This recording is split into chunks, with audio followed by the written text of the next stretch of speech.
My husband died 7 days ago, and in his will, he left me everything. The mansion, the estate, the $45 million trust, all of it in my name. I was still wearing black when his daughter from his first marriage walked into my living room with a stranger in a suit. She held a folder in her hand like it was a weapon. She looked at me with a smile that felt like a warning and said, "My father changed his mind about you before he died. This new will gives everything to me." She truly believed she had just erased me from my own life, but she had no idea that my husband saw this coming, and the proof was already in my hands. My name is Eleonora Hayes. I am 68 years old, and until last week, I believed I was living the peaceful, final chapter of my life. My husband Richard and I were married for 17 years. We met at a charity benefit that raised funds for widows and veterans. I had lost my first husband to a stroke. Richard had lost his first wife to cancer. We were not two people chasing romance. We were two souls who had already known grief and had discovered love again. Richard used to say that second marriages are not about excitement, but about peace. Every morning, we had breakfast on the back porch of our estate in Westwood Hills. He liked his coffee strong. I liked mine sweet. We watched the sunrise spill over the gardens and talked about simple things like when the tulips would bloom or whether the grandkids would visit that month. My grandson, Noah, who is 26, lives in our guest house. He calls Richard Granddad, even though there is no blood relation. Richard treated him like his own. Everything in my life felt steady. I trusted Richard completely. He often told me not to worry about the future. He had written his will years ago and placed everything in a living trust that transferred fully to me. He said, "I want you to have peace when I'm gone. No battles, no lawyers, no surprises." For most of our marriage, his daughter from his first marriage, Valeria, stayed distant. She never called on holidays. She never visited unless she wanted money. Richard tried to reconnect with her many times, but she always kept her distance. She said she could never accept another woman living in the house where her mother once stood. Richard never pushed her, but I could see the pain in his eyes whenever she ignored him. Then Richard got sick. It began with fatigue, then rapid weight loss. The doctors said it was an aggressive form of lymphoma. Within weeks, he was bedridden. I barely left his side. He held my hand every night and said, "Promise me you will not let them take what is rightfully yours." One evening, 2 weeks before he passed, Richard asked me to bring him his phone. He recorded a voice note and saved it. I did not know what it was about. He told me, "If anything happens and someone tries to challenge you, play this recording. It will protect you." I did not think much about it at the time. I thought, Richard was simply preparing for every possibility. I had no idea that he already suspected what was coming. At his funeral, Valeria stood apart from the family. No tears, no emotion. She did not hug me or look in my direction, but I saw something in her eyes. It was not grief. It was calculation. 3 days later, she returned with a lawyer. She did not come to mourn. She came to claim. Before I move to the next, tell me in the comments where you are watching from and make sure to subscribe if you believe truth always finds its way to the light. The morning Valeria arrived with the lawyer, the quiet of the house felt unnatural, like the air itself knew something was about to change. She did not knock. She walked in as if she already owned everything her eyes touched. Her heels clicked across the marble floor, echoing sharply through the hall as she headed straight toward the living room, where I sat with a cup of tea I could no longer taste. The lawyer accompanying her placed a leather briefcase on the coffee table and introduced himself as Andrew Walsh, estate litigation specialist. His tone held no kindness, only procedure.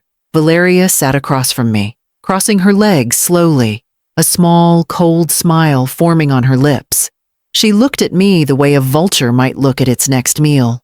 Without any expression of sympathy, she said, "This will be easier for you if you accept it without a fight." My heart pounded, but even in that moment of shock, a strange calm began to settle inside me. Richard had always described Valeria as a lonely child trapped in a woman's body. She had grown up wealthy, never disciplined, and always protected by the idea that she was entitled to her father's empire. Her mother, Richard's first wife, had poisoned her mind early by telling her that any woman who came after would be a thief. When Richard married me, Valeria stopped speaking to him for nearly a decade. It was only when Richard's health began to fail that she showed signs of interest in reconnecting. At first, Richard believed she had changed. I had hoped she might want to heal old wounds, but Noah warned me, she isn't coming back to be a daughter. She's coming back to take control. That morning, with her confident posture and carefully staged arrival with a lawyer, I realized Noah had been right from the beginning. The lawyer opened his briefcase and placed a document on the table. It was a will, dated 3 days before Richard died. My hands trembled as I reached for it. According to the document, Richard had revoked all previous wills and left the entire estate to his biological daughter, Valeria. The lawyer then played a recorded audio clip on his tablet. The voice sounded like Richard's, but weaker, barely above a whisper. In the audio, he stated that he wished for his estate to be given entirely to his daughter, not his wife. The moment it played, I felt a sharp pain in my chest. My first instinct was confusion. Richard had assured me, repeatedly, even in his final hours, that nothing would change. He said his only regret was that he wouldn't be here to keep me safe. I looked at the shaky signature on the will, the uneven formation of the letters. It did not look like Richard's confident writing. Valeria leaned forward and said, "I understand this must be hard for you, Eleonora, but you were married to my father for less than 20 years. I am his blood.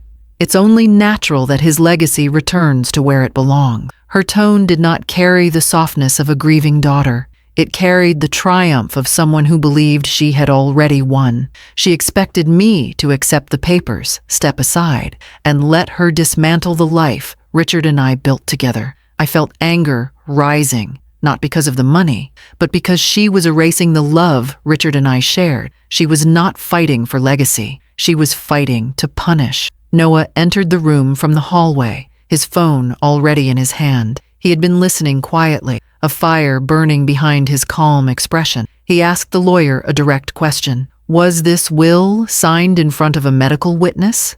My grandfather was heavily medicated in his final week. He could not hold a pen steadily. The lawyer hesitated before responding, stating that Richard had signed privately in his hospital room.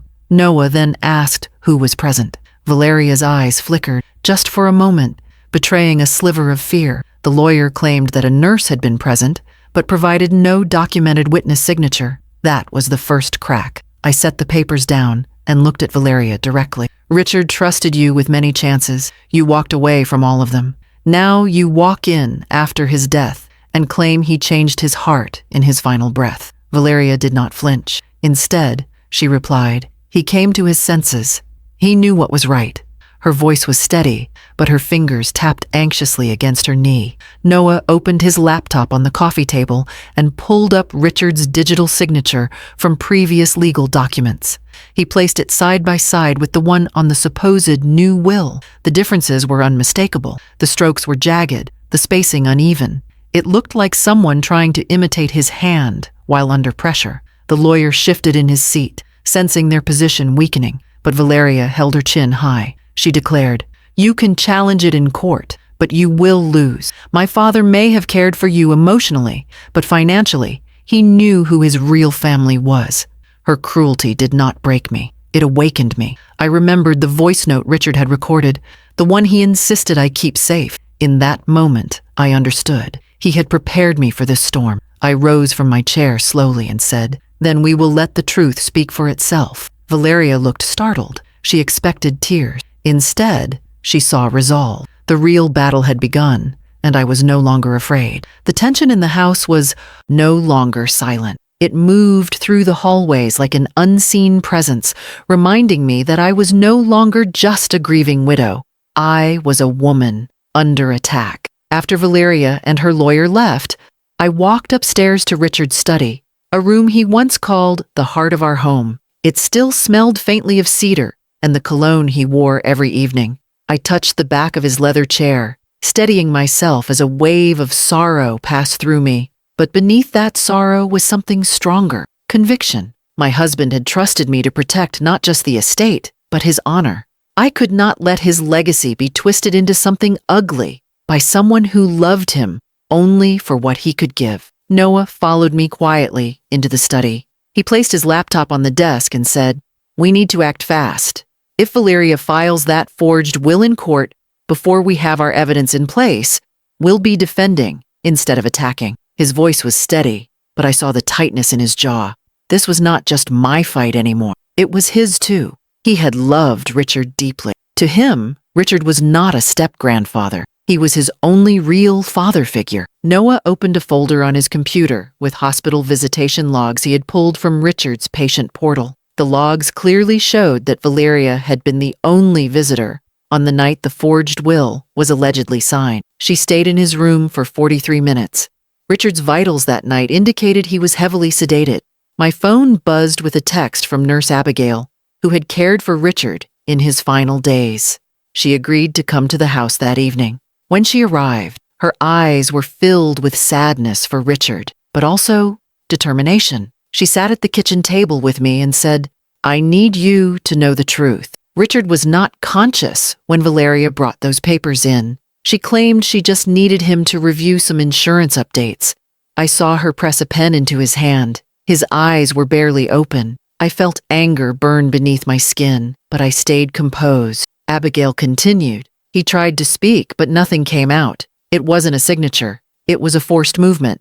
Noah recorded her statement on video. She also provided a written affidavit. Next, he contacted a forensic handwriting expert, Dr. Lester Monroe, who agreed to analyze the documents immediately. Within 2 days, his preliminary report confirmed our suspicions. The signature was not authentic. The pressure applied by the pen was inconsistent with a conscious awe. The spacing of the letters indicated hesitation, as if someone was guiding his hand. The most critical piece of information was that the signature overlapped slightly with a previous line on the paper, a sign that Richard could not see or control where he was writing. Despite this mounting evidence, I knew that a legal fight would be long and brutal unless we had something indisputable, something that made the truth undeniable. That is when I remembered the voice note Richard had recorded on my phone. My hands shook as I scrolled through the dozens of messages he had left me in the months before he died. Then I saw it. The date on the recording was exactly 1 week before Valeria claimed he signed the new will. I pressed play. His voice filled the room, tired but firm. He said, "If you are hearing this, someone is trying to challenge what I have left for you. I did not change my will. I did not sign anything new.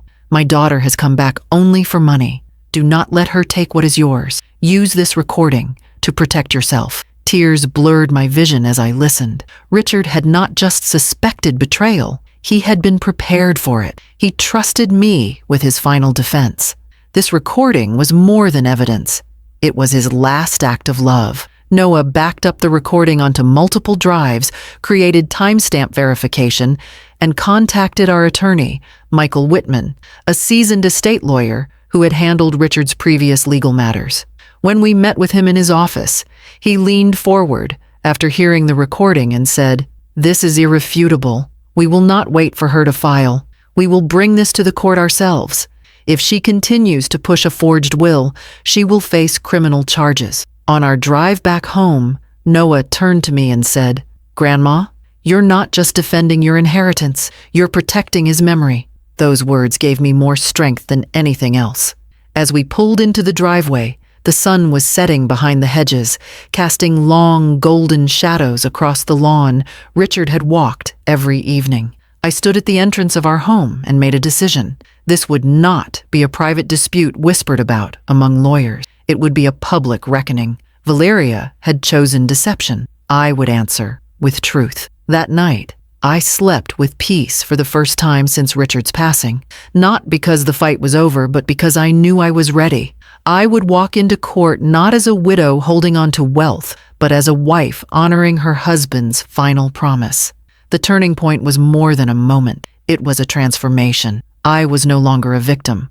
I was now the guardian of truth. The courtroom was silent when I walked in, every eye turning toward me as I made my way to the plaintiff's table. I could feel the tension in the air, a mixture of curiosity and anticipation. People had heard rumors, a fortune left behind, a second wife, a daughter challenging everything, but no one yet knew the truth. Noah sat beside me, calm but alert, his hands folded on the table. Across the aisle, Valeria sat in a fitted black suit, posture straight, chin lifted. She had the look of a woman who had already declared victory. Her lawyer shuffled his papers confidently, occasionally leaning in to whisper something to her. She glanced at me and offered a small smirk, the kind that said, "This will be over soon." Judge Raymond entered the courtroom, a man known for his strict adherence to evidence and little patience for dishonesty. After the opening statements, Valeria's lawyer wasted no time.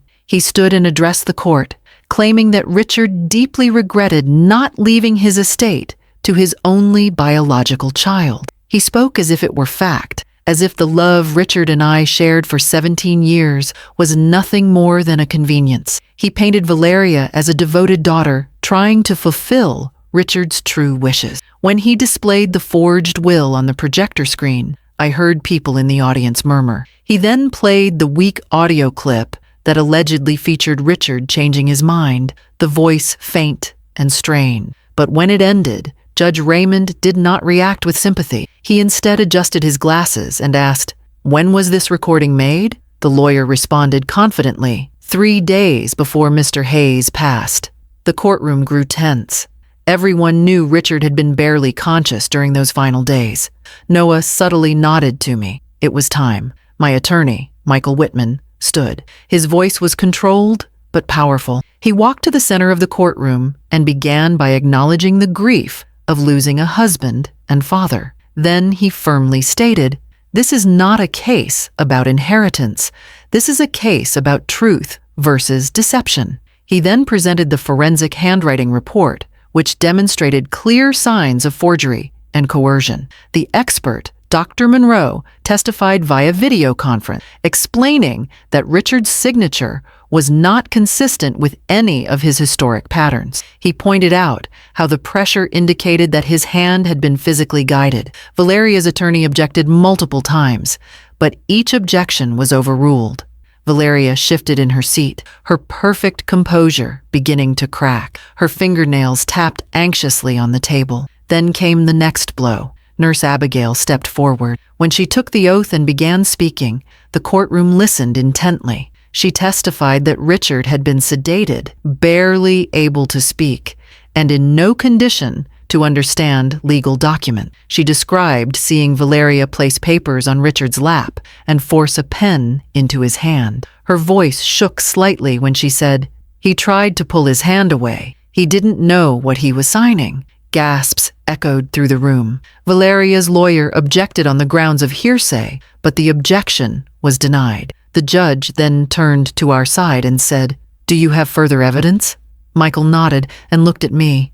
I stood slowly. My footsteps were quiet, but the weight of that moment was felt by every person watching. I approached the podium and held up my phone. "This," I said, my voice steady, "is a message my husband recorded when he realized his daughter would attempt to change his will. He wanted his words, not assumptions, not manipulated document, to be heard after his death." I pressed play. Richard's voice filled the courtroom, clear and unmistakable. "If anyone hears this and is told I changed my will after March 4th, know that it is not true. I did not sign anything. I was not in control of my body, nor my mind after that date.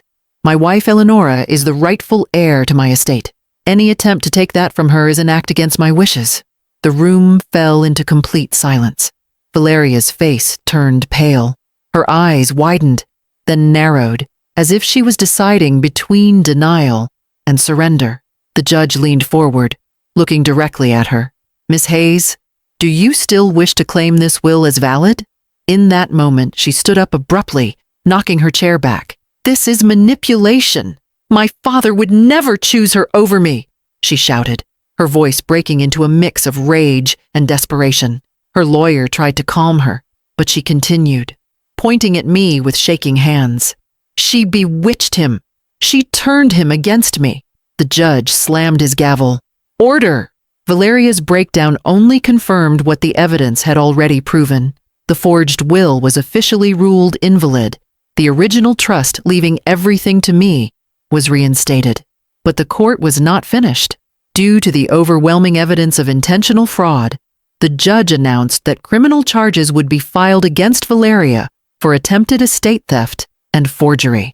The courtroom erupted in whispers. As officers gently took Valeria by the arm, she turned to me. For the first time, her eyes were not filled with hatred. They were filled with something much deeper: regret. She had not only lost the estate, she had lost her last chance at redemption. Justice had spoken. When the courtroom doors finally closed and the echoes of the gavel faded, I stood still for a moment, letting the weight of everything settle. Not the weight of money or property, but the weight of truth being restored. The estate was legally mine, according to Richard's original will, but the real victory was not financial. It was spiritual. It was moral. It was the preservation of a man's honor after death. Richard had trusted me with his life, his heart, and his name. Today, his voice, his true voice, had been heard by the world. That was worth more than every dollar written on those legal papers.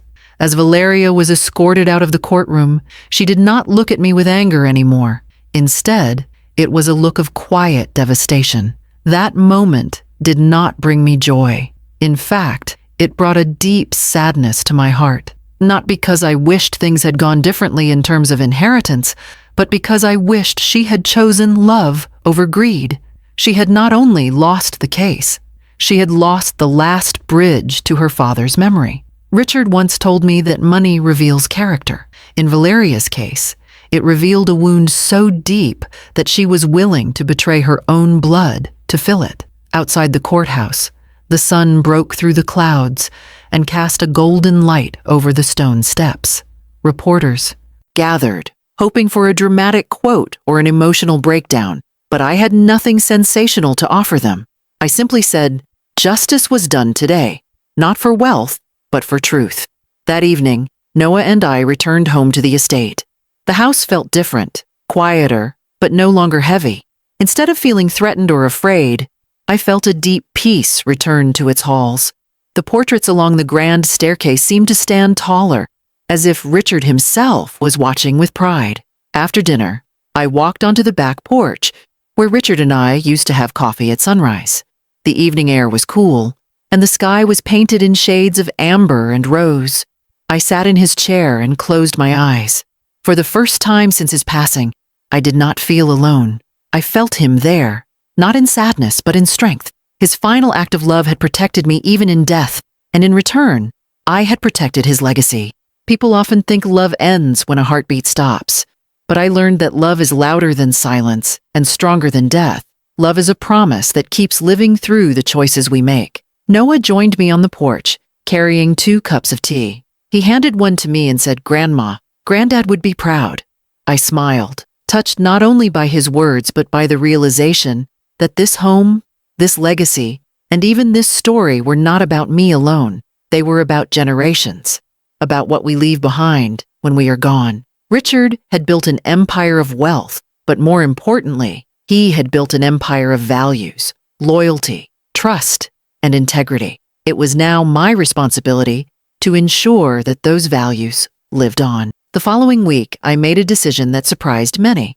Instead of keeping all the wealth for personal use, I established the Richard Hayes Foundation, dedicated to supporting elderly widows, orphaned children, and scholarship programs for students like Noah who want to pursue law and protect the vulnerable from exploitation. I believed that if Richard's fortune was built from the land of this country, then it should go back to heal the people living in it. Wealth has power, but only if used with heart. One morning, as I watered the roses in our garden, I reflected on everything that had happened. Grief is not something that fades overnight, but it transforms. It becomes lighter when carried with purpose. I did not win money. I won clarity. I won peace. I won the right to say that my husband's love was real, not transactional, not temporary. And in defending his will, I had written my own, a will of character, a will of resilience. As for Valeria, she was required to undergo legal consequences for her actions. But I chose not to pursue full punishment. I did not seek revenge. I asked the court to consider rehabilitation over prison. Some people called me foolish, but I knew Richard would not want his daughter destroyed. He would want her redeemed. I cannot choose the path she walks now, but I can choose to release bitterness from my heart. Closure is not about defeating others. It is about freeing yourself. In the final chapter of life, what matters most is not who inherited the largest estate, but who carried the greatest love. In the end, Richard did not leave me money. He left me a mission to protect truth, to honor love, and to leave this world better than I found it. And that is the real inheritance. If this story touched your heart and you believe that truth and love always win in the end, make sure to subscribe and comment where you are watching from. Your support helps bring more real stories of courage and justice to light.